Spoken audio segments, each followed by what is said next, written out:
Hello and welcome students, Gyanjyoti coaching সেন্টারের পক্ষ থেকে তোমাদের সকলকে আরো একবার স্বাগত। এর আগের দিনে কিন্তু আমি দু রকমের দৃষ্টিভঙ্গি নিয়ে আলোচনা করেছিলাম এবং আজকে আমার যেটা আলোচনার বিষয় সেটা হচ্ছে মার্ক্সীয় দৃষ্টিভঙ্গি বা মার্কসিস্ট অ্যাপ্রোচ। ঠিক আছে, সিলেবাস আলোচনা করার সময় আমি বলেছিলাম যে ইংলিশ যে টার্মগুলো আছে তার বাংলার যেই মানে অর্থগুলো আছে সেগুলোও কিন্তু এর সাথে সাথে আমি আলোচনা করে দেবো। তো সেই মতোই যার যেটা সুবিধা হবে সেভাবে কিন্তু তোমরা দেখে নিও। মার্ক্সীয় দৃষ্টিভঙ্গি যার সুবিধা হবে সেটা দেখো এবং মার্কসিস্ট অ্যাপ্রোচ যার সুবিধা হবে সেটা কিন্তু দেখো। চলো আজকের আলোচনার বিষয় হবে। আজকে ক্লাসটা শুরু করার আগে আমি একটু তোমাদের বলে নিতে চাই, আমাদের অ্যাডমিশন কিন্তু অনেক দিন আগের থেকে শুরু হয়ে গিয়েছে এবং ইতিমধ্যে আমরা আমাদের অনলাইন যেটা পেইড ব্যাচ আছে সেটাও কিন্তু আমরা শুরু করতে চলেছি। সেজন্য তোমাদের যদি মনে হয় যে তোমরা এই সেমিস্টারে আমাদের জ্ঞানজ্যোতি কোচিং সেন্টারের সাথে যুক্ত হবে, তার জন্য কিন্তু তোমাদের সকলকে ওয়েলকাম। তোমরা বোর্ডের কর্নারে দুটো নাম্বার দেখতে পাচ্ছ, এই নাম্বার দুটি হলো আমাদের জ্ঞানজ্যোতি কোচিং সেন্টারের অফিসিয়াল হেল্পলাইন নাম্বার। দুটি নাম্বারের মধ্যে যে কোনো একটি নাম্বারে কল করে তোমরা কিন্তু অনায়াসে আমাদের সাথে যুক্ত হয়ে যেতে পারো। কথা না বাড়িয়ে আমি একেবারে আজকে আলোচনার বিষয়ে কিন্তু চলে আসছি। দেখো, মার্ক্সীয় যে দৃষ্টিভঙ্গিটা আছে সেটা কিন্তু সম্পূর্ণ একটা আধুনিক দৃষ্টিভঙ্গি এবং এই মার্ক্সীয় দৃষ্টিভঙ্গি একটি রাজনৈতিক অর্থনৈতিক তত্ত্ব যা কার্ল মার্কস এবং ফ্রেডরিক এঙ্গেলসের লেখা এবং চিন্তাধারার উপর ভিত্তি করে কিন্তু গড়ে উঠেছে। আজকে আমি যে কয়টা বিষয় নিয়ে আলোচনা করব সেটা হচ্ছে বৈশিষ্ট্যগুলো নিয়ে আলোচনা করব। এখানে 4টা বৈশিষ্ট্য বোর্ডে যেটুকু জায়গা ধরেছে আমি কিন্তু সেটুকুই লিখেছি।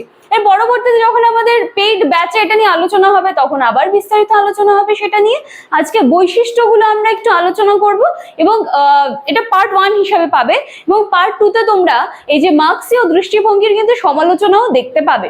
তাহলে আর কথা না বাড়িয়ে আমি শুরু করি। ঠিক আছে, বৈশিষ্ট্যগুলো দেখো, 1 নম্বরে লিখেছি যে রাজনীতি সমাজের সঙ্গে সম্পর্ক যুক্ত।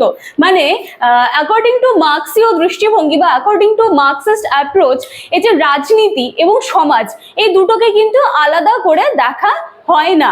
ঠিক আছে, এক্ষেত্রে বলা হচ্ছে যে রাজনীতি কিন্তু সমাজের সঙ্গেই সম্পর্কযুক্ত এবং রাজনীতি বলতে কিন্তু সমাজের সমগ্র অংশকেই কিন্তু বোঝানো হচ্ছে। এটা কোন দৃষ্টিভঙ্গি থেকে? এটা মার্ক্সীয় দৃষ্টিভঙ্গি থেকে কিন্তু বলা হচ্ছে। ঠিক আছে, এরপরে রয়েছে রাজনৈতিক উপরিকাঠামো অর্থনৈতিক জীবনকে প্রভাবিত করে। আচ্ছা দেখো, এই যে মার্ক্সীয় দৃষ্টিভঙ্গি এটা আলোচনা করতে গিয়ে আমরা দেখব যে এই যে মার্ক্সীয় দৃষ্টিভঙ্গিতে রাজনৈতিক ব্যবস্থা এবং অর্থনৈতিক ব্যবস্থার দ্বারা মানে কেবলমাত্র কিন্তু প্রভাবিত হয় না, এক্ষেত্রে রাজনৈতিক উপরিকাঠামো অর্থনৈতিক জীবনকেও কিন্তু প্রভাবিত করে। ঠিক আছে, এরপরে 3 নম্বরে রয়েছে মার্ক্সবাদ অনুসারে অর্থনীতি নিরপেক্ষ যে কোনো আলোচনা অবৈজ্ঞানিক। মানে এই যে মার্ক্সীয় দৃষ্টিভঙ্গি যা আছে সেখানে অর্থনীতি ছাড়া, অর্থনীতি নিরপেক্ষ যে কোনো যদি আলোচনা সেটা হয় তাহলে কিন্তু সেটাকে অযৌক্তিক বা অবৈজ্ঞানিক হিসেবে কিন্তু মানে সেরকম ডিক্লেয়ার করা হয়। ঠিক আছে, 4 নম্বরে রয়েছে মার্ক্সবাদী দৃষ্টিভঙ্গি হলো একটি মানবিক গতিশীল দৃষ্টিভঙ্গি। ইতিহাসের অগ্রগতি, মানুষের অগ্রগতি কিন্তু মার্ক্সবাদকে সমৃদ্ধ করে। ঠিক আছে, তাহলে মার্ক্সবাদ সম্বন্ধে যেইটুকু বৈশিষ্ট্য এখানে ধরার মতন ছিল আমি কিন্তু সেটা আলোচনা করে দিলাম। এছাড়াও যদি মার্ক্সবাদ সম্পর্কে আমাকে বলতে হয় তাহলে এটা বলাই যায় যে মার্ক্সবাদ কিন্তু মানব সমাজের সামগ্রিক একটা তত্ত্ব এবং মার্ক্সবাদী যে দৃষ্টিভঙ্গি আছে সেটাকে কিন্তু ওয়ার্ল্ড আউটলুকও বলা হয়।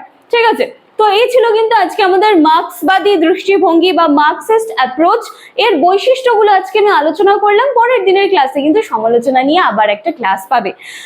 ভিডিওটা এখানেই শেষ হচ্ছে, এর সাথে সাথে আজকে ক্লাস এখানে শেষ হচ্ছে। আশা করছি আজকে টপিক তোমাদের ভালো লাগবে। ভালো লাগলে লাইক, কমেন্ট, শেয়ার, সাবস্ক্রাইবের আশা রাখলাম। দেখা হচ্ছে পরের দিনের ক্লাসে মার্ক্সীয় দৃষ্টিভঙ্গি সমালোচনা নিয়ে। Thank you.